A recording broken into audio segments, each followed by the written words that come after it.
has landed herself a new, very high-profile position, and I've been wondering when this was going to happen.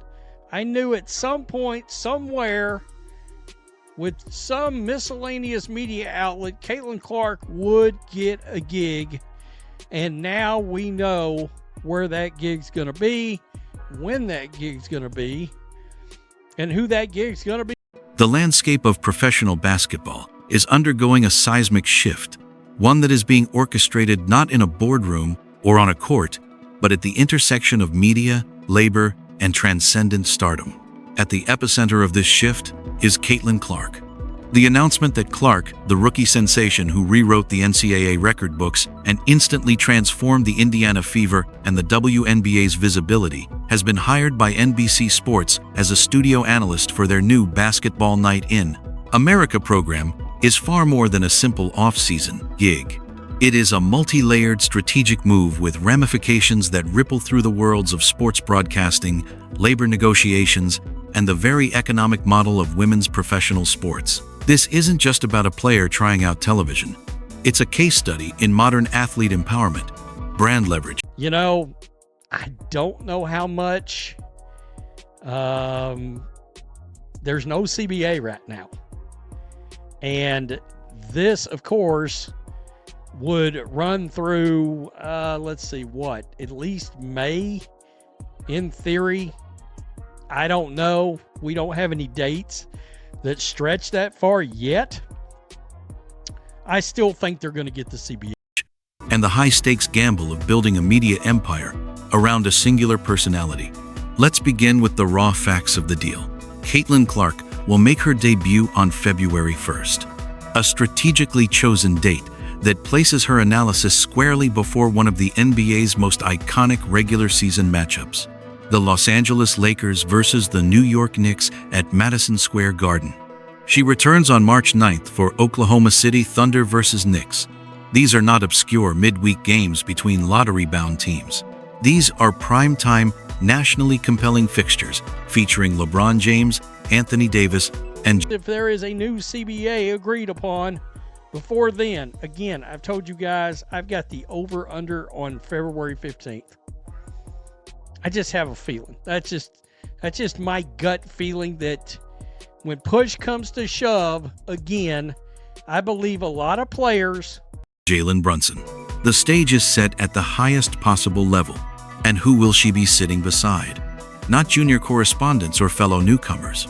Her panel includes Maria Taylor, a leading host across football and basketball, and Hall of Fame players Carmelo Anthony, Vince Carter, Tracy McGrady, and Reggie Miller. This is crucial context. NBC is not dipping Clark's toes in the water with a trial run on a secondary broadcast. They are throwing her into the deep end of the legacy pool, positioning her not as a novelty or a diversity hire, but as a peer to some of the most recognizable names in the modern basketball pantheon. It's on the line. We want to sign the deal. But that long wait doesn't mean Caitlin Clark has been away from the game. In fact, she notably suited up for USA Basketball Training Camp in December, has expressed her dedication for participating in all-team USA events with FIBA World Cup looming in September and qualifiers taking place in March. So she has and will get the needed reps before finally taking the floor again with the Fever. In the meantime, she will be keeping busy. The message is unequivocal. She belongs here because her perspective and her drawing power is considered equally valuable. The timing of this announcement, however, is what transforms it from an interesting career development into a profound statement about power dynamics. The WNBA's Collective Bargaining Agreement, CBA, is set to expire in October 2025. The Players' Union, emboldened by the league's recent surge in popularity, revenue, and valuation, is already publicly discussing the possibility of sitting out the 2026 season if their demands for higher salaries, better travel conditions, expanded rosters, and a greater share of league revenue are not met. The specter of a labor stoppage looms. Yet, here is the league's brightest star. Just months after her rookie season ended prematurely due to injury, securing a high-profile media. Wow. So this would be akin to, they have Sunday Night Football, and it starts with a pregame show called Football Night in America. I didn't know they were creating Basketball Night in America, but here we are. Contract that provides guaranteed income and, more importantly, sustained high-profile visibility deep into the spring of 2026. Her NBC deal reportedly runs through May. Whether the WNBA season starts on time in May, is delayed, or is canceled altogether, Caitlin Clark's brand momentum does not skip a beat. She has built a bridge over the potential chasm of a labor dispute. She has USA basketball commitments for World Cup qualifiers in March. She has her landmark endorsement portfolio, headlined by Nike, and now, she has a weekly national television platform. This creates an immediate and fascinating tension within the framework of collective bargaining. The union's strength historically lies in its unity, the shared sacrifice of all players, from the superstar to the end-of-bench role player, to achieve gains for the collective. But Clark, through no fault of her own but simply as a function of her market-defying popularity, now Despite his limited role, simply having Jordan as part of the coverage created buzz. NBC is surely hoping Caitlin Clark's involvement will do the same. Of course, Caitlin Clark is expected to offer unique insights in assuming the analyst role for the first time, and her basketball IQ cannot be questioned. So the transition will be a seamless one for the Indiana Fever's star point guard. NBC will also have WNBA coverage for the upcoming 2026 season, so Caitlin Clark will surely appear. Operates on a different economic plane. The financial pressure that a missed season salary would apply to the vast majority of WNBA players, for whom overseas play and limited endorsements are critical income supplements, does not apply to her with the same urgency. She has secured what the union is fighting for: significant, league-independent revenue streams that reflect her true market value. This does not necessarily mean she will be a dissenting voice or undermine union solidarity. In fact, her success strengthens the union's argument that the WNBA product is valuable and its stars are marketable. But it undoubtedly alters her personal incentives and highlights a core challenge the WNBA must navigate. Let's go over here. This is the official from NBC Sports, the press release. And it basically does say the same thing. However, Caitlin Clark is going to join the studio team of Maria Taylor. She also hosts Football Night in America with Chris Sims and Mike Florio, Rodney Harrison, Tony Dungy, and Jason Garrett. Carmelo Anthony, Vince Carter, and Tracy McGrady for pre-game commentary. How to manage extreme superstar economics within a league still fighting for overall profitability. The owners will inevitably point to the fact that the league's recent growth in TV ratings, merchandise sales, and ticket revenue is highly concentrated around a handful of players, with Clark as the undisputed apex. They will argue this concentration makes it risky to dramatically increase across-the-board salaries. Clark's NBC deal becomes Exhibit A in that argument. Her value is so unique, it commands a premium in an entirely separate market, NBA media, that the league's own CBA cannot currently capture. Now, let's dissect NBC's calculus. This hire is a masterstroke of multi-dimensional strategy. First, it is a direct investment in the Caitlin Clark phenomenon. That's very interesting. By the way, you can watch these online at Peacock, on the Peacock app, which is NBC's official app out there, and I've got it because, well, there's some decent stuff on Peacock. There's movies, there's a couple of old series I watch on there, and WWE Saturday Night Main Event is on there. NBC is not just hiring a basketball analyst, they are hiring a cultural catalyst, a player who has demonstrated an unparalleled ability to attract casual viewers, dominate social media conversation, and move the needle, as the saying goes. Her rookie season wasn't just successful, it was event television. By attaching her to their nascent NBA coverage, NBC is injecting that catalytic energy directly into their broadcast portfolio. Second, this is content insurance. NBC is set to re-enter the NBA broadcasting fray in the 2025-26 season after a long absence, winning a valuable package of games. They are also the broadcast home for WNBA games. If the WNBA season is delayed or disrupted by labor strife, NBC still has... This is interesting. You notice ESPN did not jump in. I don't see anything from USA Network on here. I mean, pretty safe to say they wasn't going to put her on a panel with Elle Duncan, I wouldn't think. Who knows? I mean, you never know with media outlets. Clark, the league's biggest attraction on their airwaves, analyzing the NBA, keeping her in the public eye, and maintaining a connection to the basketball audience they are trying to cultivate for both leagues. If the season proceeds smoothly, they have her seamlessly integrated, ready to pivot between analyzing NBA games on Sunday and starring in WNBA games during the week. They own her broadcast presence across the entire basketball calendar. Third, and perhaps most strategically, NBC is engaging in audience bridge building. Clark possesses a rare quality. She is a unifying figure across basketball fandoms. She brings dedicated women's basketball fans, many of whom may not be regular NBA viewers, to NBC's NBA coverage. Conversely, the casual sports fans who tuned into her games out of curiosity, or the NBA fans who respect her deep shooting range and court vision, may now stick around to hear her analysis. She is a human conduit between two viewer bases that have historically been siloed. In an era of fragmented media, building these bridges is priceless.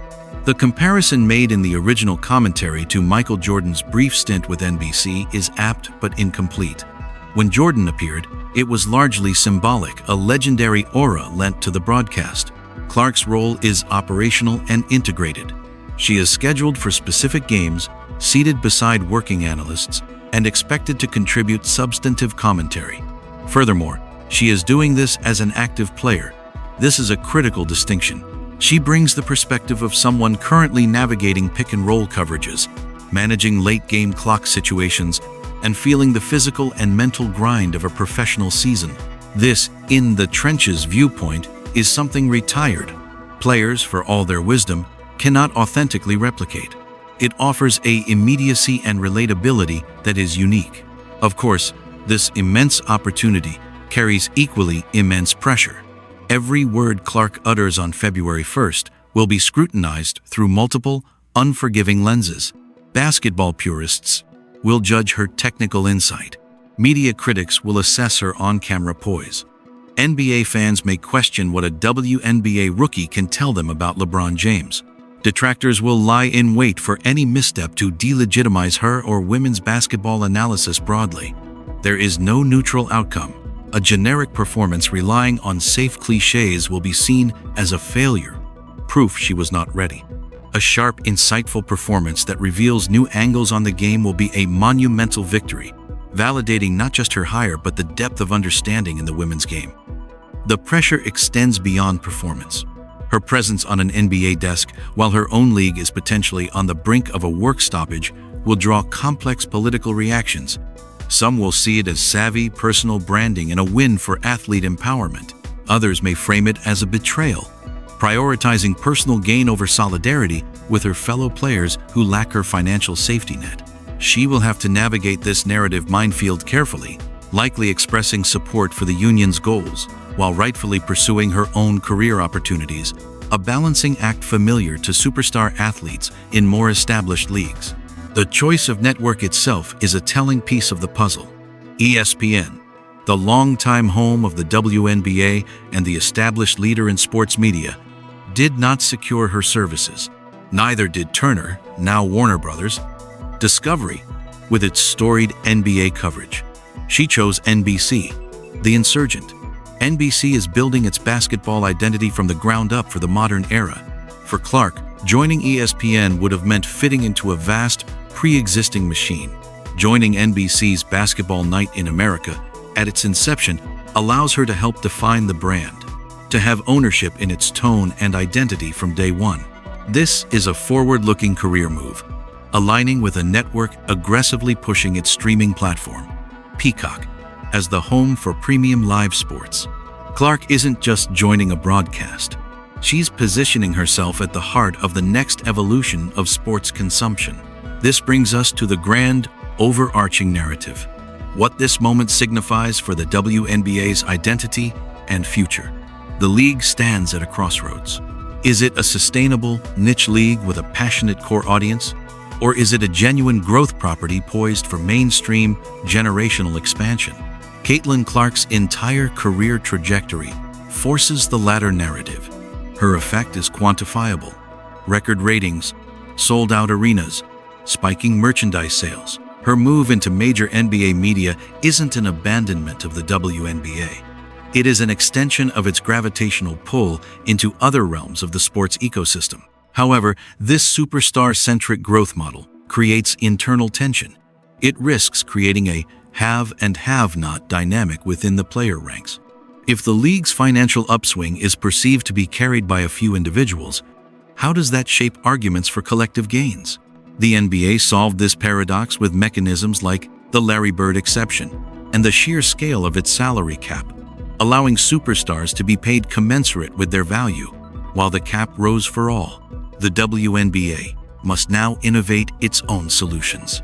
Clark's market value, as demonstrated by Nike and now NBC, exists in a stratosphere beyond the current salary cap. The league and union must find ways for its transcendent stars to be fairly compensated through direct or indirect means without destroying the competitive balance and shared sacrifice that a salary cap is meant to ensure. When we watch Caitlin Clark on February 1st, we are not merely watching a basketball player's television debut. We are witnessing a live experiment in the future of sports stardom. We are seeing a test of whether a women's basketball player can be a crossover media authority while still in her athletic prime. We are observing a major network bet tens of millions of dollars in rights fees and brand equity on the idea that her appeal is durable, transferable, and capable of anchoring flagship programming.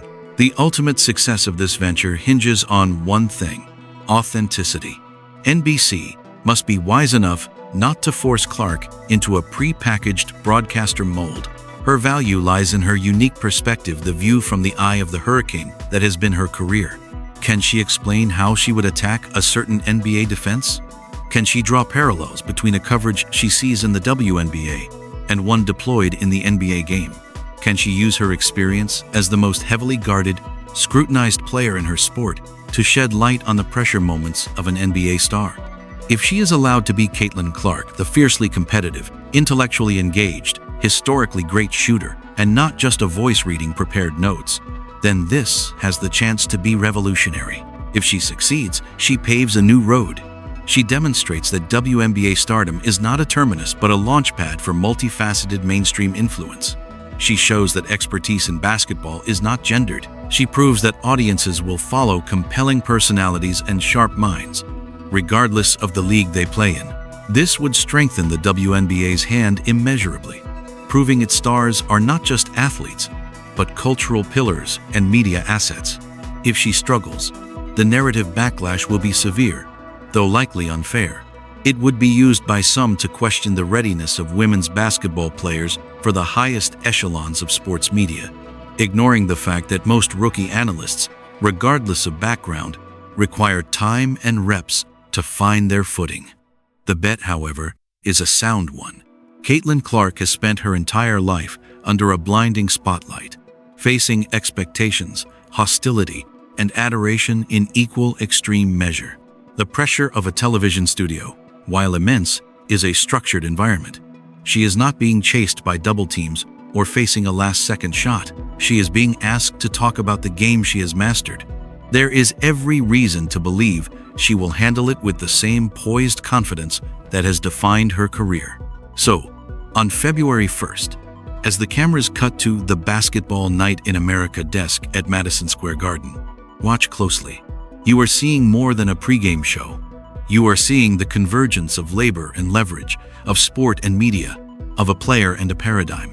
You are watching Caitlin Clark not just analyze a game, but navigate the future of her sport, her career, and her role in the ever-expanding universe of basketball.